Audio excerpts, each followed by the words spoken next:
여러분 안녕하세요. 나미라티입니다. 이번 시간에는 여러분들과 함께 설경 수채화를 그리려고 합니다. 이 사진 자료에 있는 설경 풍경을 그리려고 합니다. 눈이 쌓인 평원이죠. 멀리 보이는 곳까지 높은 산이나 그런 골짜기 같은 거는 없지만 넓은 평원에 저 멀리 지평선이 보이고요. 그리고 한 겨울에 쓸쓸한 느낌도 나고, 그리고 가운데 하천이 흐르면서 겨울 풍경에 운치가 있는 것 같아요.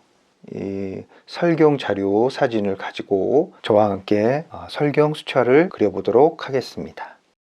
지금 보이는 이 사진의 풍경이 하늘과 그리고 땅, 그렇게 크게 두 군데로 이렇게 나눠져 있죠. 그럼 여러분들이 이 화면에서 하늘과 땅을 나누는 그 기준선을 어느 정도로 잡을지, 그걸 먼저 결정해 주는 게 중요해요. 조금 위로 잡을지, 그리고 조금 아래로 잡을지. 아래로 잡으면 하늘 부분이 좀 넓어지겠죠.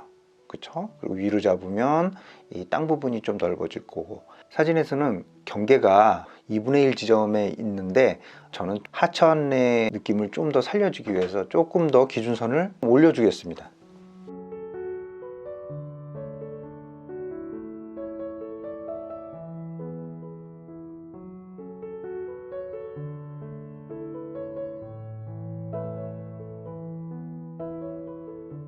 그리고 이 앞에 보이는 이 하천 있죠? 하천이 지금 어떻게 보여요? S자로 살짝 이렇게 구부러져 있죠? S자로 구부러져 있으면서도 투시가 적용된 형태로 나오잖아요. 그러니까 이 형태를 자연스럽게 표현을 해줘야 돼요. 지금 사진보다는 제가 좀 옆으로 좀 넓기 때문에 이 아랫부분을 조금 더 보이는 것보다 조금 더 넓게 잡아줄게요.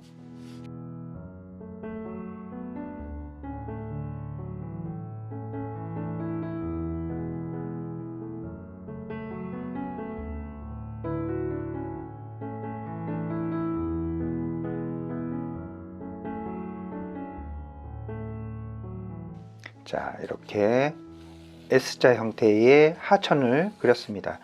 요 S자 형태의 하천이 자연스럽게 나오도록 특별히 신경을 좀 써주세요. 지금 이 풍경화에서는 S자로 구부러진 이 하천의 형태만 잘 그려주면 그렇게 어려운 형태는 없습니다. 멀리 뒷부분에 숲이 보이죠?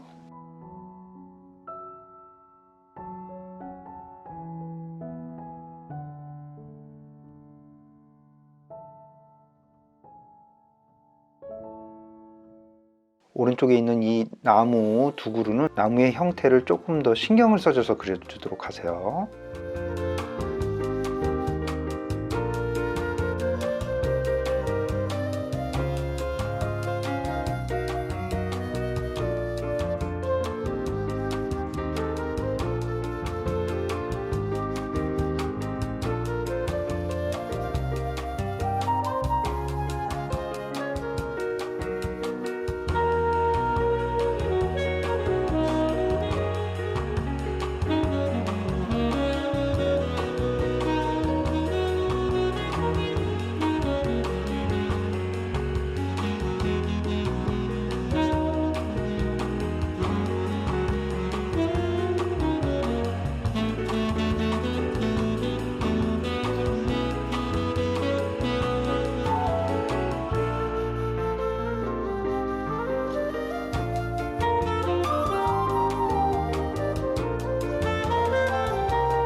여러분들이 이런 들판을 그릴 때는 이 하늘과 이 땅의 경계선인 이 지평선을 잘 설정을 해 주셔야 돼요. 하늘의 구름이라든가 이런 묘사할 부분이 많을 경우에는 지평선을 상당히 많이 내려 주셔도 되고요. 그리고 만일에 이 아랫부분들이 좀 그릴 게 많다면 지평선을 올려서 하늘 부분보다는 이 아래에 있는 땅에 있는 여러 가지 변화들을 더 많이 그려주는 게 좋겠죠. 그런 것들을 이런 들판을 스케치할 때 참고를 해 주시고요. 그리고 이렇게 들판에 있는 그림들은 이렇게 나무라든가 천이라든가 그리고 이렇게 돌출되어 있는 바위라든가 이런 부분들 빼놓고는 크게 굴곡이 심하지 않잖아요. 그러니까 여러분들이 그런 어떤 작은 변화들, 이 그림에서는 하천과 땅이 만나는 이 부분들 있죠. 그리고 이 마른 풀 덩어리와 그리고 이 하천과 그리고 이 눈 부분이 있는 이런 부분들을 디테일하게 그려주는 게 좀 좋아요. 이런 부분들에서의 변화들을 찾아줘야 이 그림이 단순해지지 않아요. 이제 스케치를 다 했습니다. 여러분 색칠을 한번 해볼까요?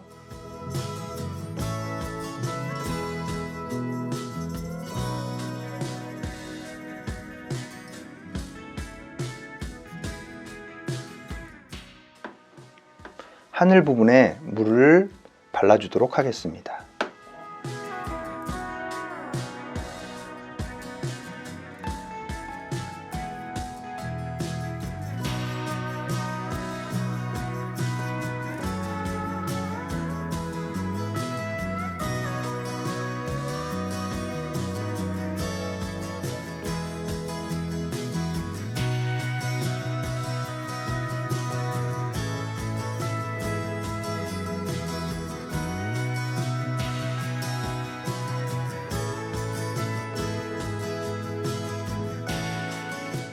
울트라마린에다가 퍼머넌트 바이올렛을 섞어서 하늘의 어두운 부분을 채색하겠습니다.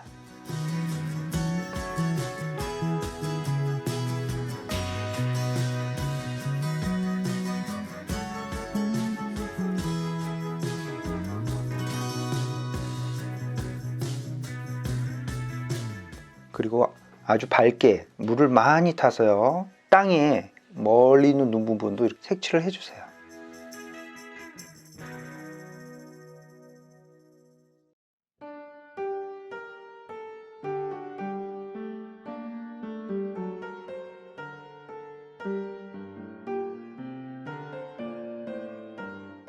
가까이 있을수록 화이트 부분을 살려주시고요. 그리고 지금 여기 이 부분이 약간 굴곡이 있거든요. 울트라마린에 세피아를 섞어서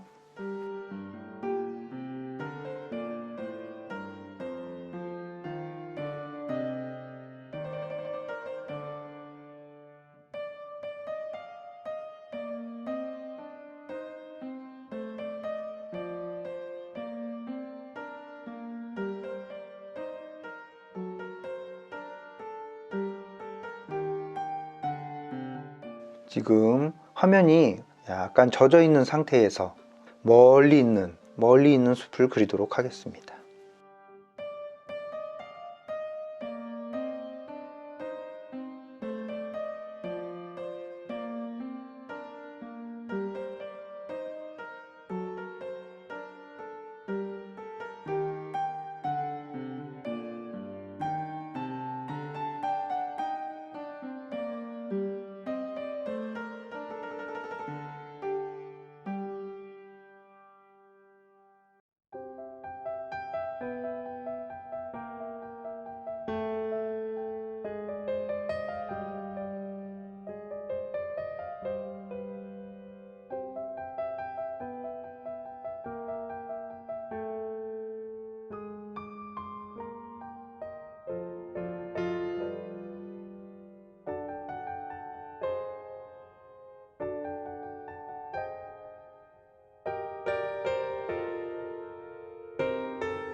지금 시선에서 가까운 부분들이 이 부분이거든요. 그쵸? 이 부분하고 그러니까 이런 부분들을 사진을 보고 묘사를 좀 해주세요.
자, 여기까지 하천 근처에 아주 작은 변화들을 잡아줬습니다. 여러분들도 사진을 보고 작은 모양들을 천천히 보면서 잘 그려보도록 하세요. 자, 이제 여기서 여기 오른쪽에 보이는 이 나무와 그리고 이 물에 비친 그런 느낌, 그리고 이 지금 그려준 이 부분들에서 조금 더 톤들을 잡아주면 그림이 완성이 될 수 있어요. 그러면 작은 붓으로 이 나무들을 한번 그릴게요.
여러분들이 나무를 작게 그릴 때, 그리고 가는 선들을 그릴 때 이 세필붓을 하는데, 여러분들이 가는 선을 그리고 싶으면 이 붓에 물기가 좀 없어야 돼요.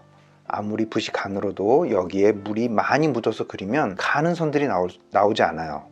그러니까 여러분들이 가는 선들 그리고 가는 가지들을 그릴 때는 이렇게 휴지에 붓의 물기를 좀 닦아내면서 그리시면 아주 가는 선들이 나올 수 있어요.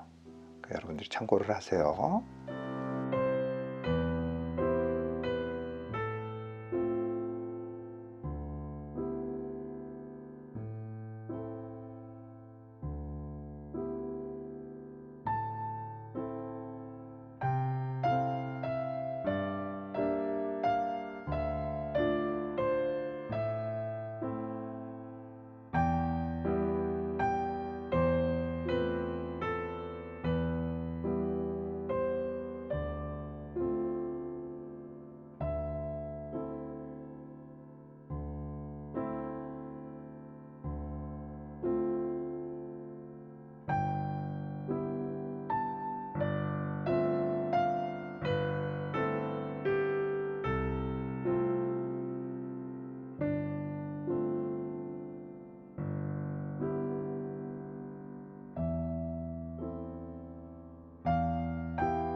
어떻습니까 여러분? 저 하천을 빼고 전개 전체적으로 그렸습니다. 여러분들이 이 하얀 눈을 너무 많이 만지지 않고 적당한 선에서만 만질 수 있다면 설경을 그리는 게 그렇게 어렵지 않아요. 이제 하천을 한번 그려볼게요. 하천을 그릴 때는 물을 먼저 바르고 주변의 것들이 비치는 느낌으로 그려주도록 하겠습니다.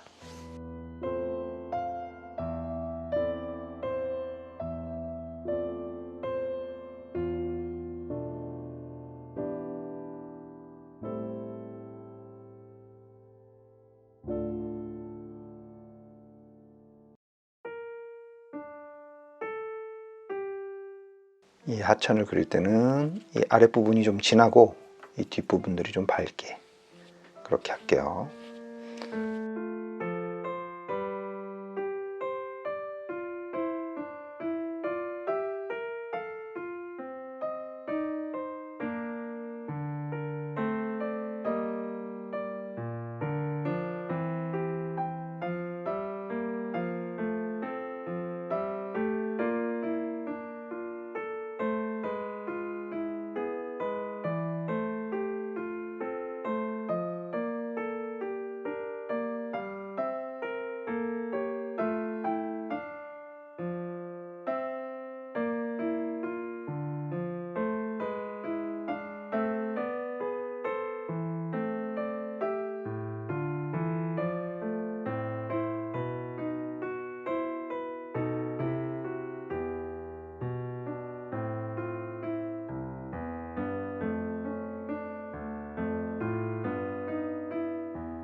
설경 풍경 수채화를 끝냈습니다. 어떠세요, 여러분? 그렇게 묘사적이고 굉장히 어려운 부분들은 없어요. 근데 이런 그림들이 막상 여러분들이 그렸을 때 생각처럼 잘 안 되는 이유 중에 한 가지는 뭐냐면 그 물농도 조절을 좀 잘 하셔야 돼요. 이 설경 수채화에서는 이 밝은 눈이 배경이 많기 때문에 좀 진하게 그리거나 그렇게 되면 금방 어두워져서 이 눈의 느낌이 잘 안 나올 수가 있거든요. 그러니까 여러분들이 눈의 하얀 느낌들을 최대한도로 좀 살려주시고 그 외에 어떤 나무라든가 이 마른 풀들이라든가 그리고 뒤에 있는 숲이라든가 이런 부분들을 알맞은 톤으로 그려주신다면 하얀 눈들은 여러분들이 안 그려주더라도 자연스럽게 완성도가 나와요.